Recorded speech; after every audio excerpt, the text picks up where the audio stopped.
You may have occasionally seen these little devices fitted to telephone wires and wondered what their purpose is.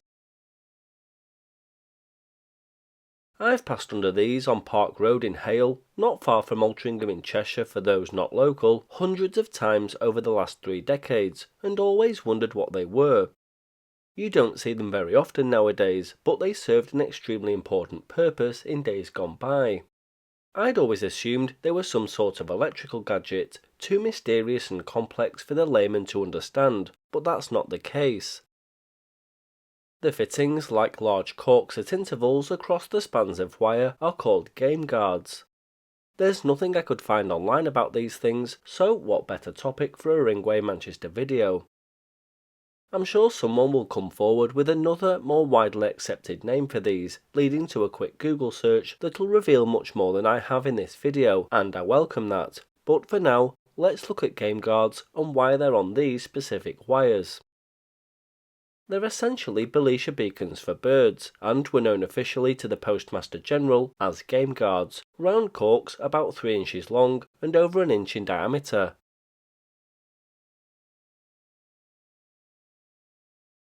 They were fitted along things like telephone wires in the way that you see them here, for the purpose of warning birds of the danger ahead. You could, in days gone by, find these game guards fitted to wires at various places all over the city and countryside where there was a danger to birds, and incidentally post office property. They were also affixed to the terminations of the spans near poles, where they also served to distinguish fire alarm circuits from those used for ordinary telephone and telegraph work. Telephone wires running along roads are often the cause of bird casualties, particularly where the background renders them invisible to the avian eye. Game guards were also sometimes installed in places where wires stretched across a river where swans might fly. If larger birds such as geese or swans fly into wires like this, they'd either break them or twist them together.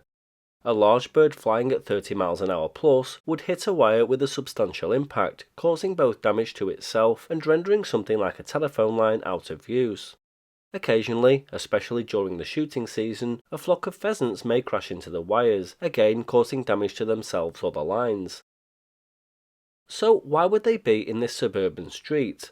Well, we're on the very edge of the countryside here, so I'd imagine in years gone by, shooting did take place locally. These wires, however, were installed with a much smaller bird in mind, the humble pigeon. There's only one set of game guards around here, and this has been the case as far as I can remember, and that in itself is a clue.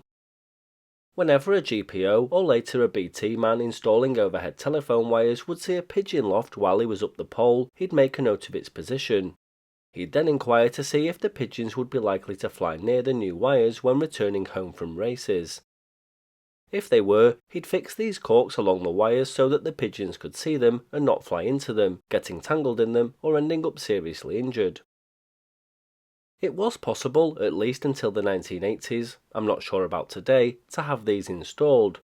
British Telecom still stocked these game guards, and they were available on request, and what's more, they were free to those over whose land telephone wires constituted an avian hazard. The GPO and BT were sympathetic to the pigeon breeder. They were never installed in huge numbers, however. During the 1940s and 50s, half a dozen or so were fitted in each exchange area on average every year. Half a dozen isn't exactly a lot. In some areas, telephone lines were installed on poles that sat below roof height in order to protect pigeons in the area, such as this street in Northwich in the 1960s. I initially thought when I started researching this video that these corks were a relic from years gone by. I imagined a tweed jacket wearing, pipe smoking, brow-lined glass gent tending to his pigeons in the 1950s. This evokes memories for me. My granddad used to keep budgies, canaries and finches in 3 enormous sheds built from creosote-treated ammunition boxes from the local former ammunition store at RAF Altrincham. He'd advertise birds in the loot paper, if anyone remembers that, and the various gentlemen that used to call in to buy a bird from him all looked like this in my mind's eye. They were long retired gents, unchanged from the 1950s and 60s, still enjoying their hobby by the early 1990s when I witnessed them. Maybe people just looked older in those days. Now they're long dead and lost to that heyday era of pigeon racing, and while, as I said, I thought these corks were a relic, that isn't quite the case. They still serve a purpose here, decades after their installation. A woman lives nearby who began racing pigeons with her father in the late 1960s and was still active, with 60 pigeons in a loft in her garden until at least the 2010s. I won't say too much about her in this video because I haven't contacted her or spoken to her, but my research took me to the exact reason these particular game guards were installed, which is always nice. Whilst filming the shots for this video, I did see a lot of pigeon activity, so I'm assuming the lady is still very much active.